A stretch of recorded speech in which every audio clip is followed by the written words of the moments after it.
చెప్పు ఈ రచ్చబండ ఎందుకు పట్టించావు అని చంచలమ్మ అయితే సత్యవతమ్మని అడుగుతూ ఉంటుంది. అలా చంచలమ్మ సత్యవతమ్మని అడిగేసరికి నేను చెప్పాలనుకున్న నిజం అందరికీ తెలియాలని ఇలా చేపించాను అని అయితే చాలా భయపడుతూ కేశవకాశ్ చూసి అయితే మాట్లాడుతూ ఉంటుంది. ఏంటా నిజం, ఏంటి చెప్పాలనుకుంటున్నావు అని చంచలమ్మ అడిగేసరికి ఈ చంటి నా కన్న బిడ్డ కాదు, ఈ చంటి నేను పెంచుకున్న బిడ్డ అనేది అంటూ ఉంటుంది. అలా అనగానే అందరూ షాక్ అవుతూ ఉంటారు. ఏంటి చంటి మీ బిడ్డ కాదా అని అనేసరికి అవును చంటి నా బిడ్డ కాదు, నేను పెంచుకున్న బిడ్డ అని అంటూ ఉంటుంది. ఆ మాటలకి చంచలమ్మ వీళ్ళందరూ అయితే మరి చంటి ఎక్కడి నుంచి వచ్చాడు ఏం అని అడుగుతూ ఉంటుంది.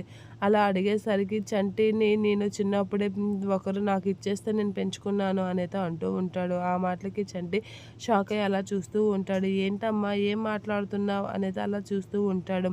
ఇక సింధూర వీళ్ళు కూడా అలా చూస్తూ ఉంటారు. విజయమ్మ వీళ్ళందరూ అయితే షాక్ అవుతూ ఉంటారు.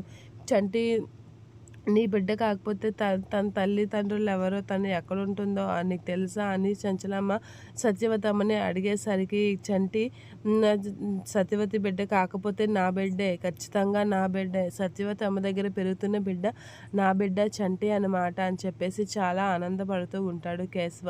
అలా కేశవ ఆనందపడుతూ ఉండేసరికి చంచలమ్మ అయితే ఇలా అడుగుతూ ఉంటుంది. వాళ్ళ తల్లిదండ్రులు ఎక్కడున్నారో చెప్పు అని అయితే అడుగుతూ ఉంటుంది.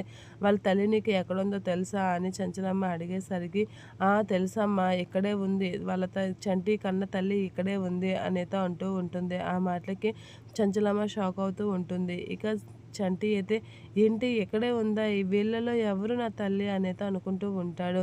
ఇంకెవరు చంచలమ్మే అని చాలా ఆనందపడుతూ ఉంటాడు కేశవ.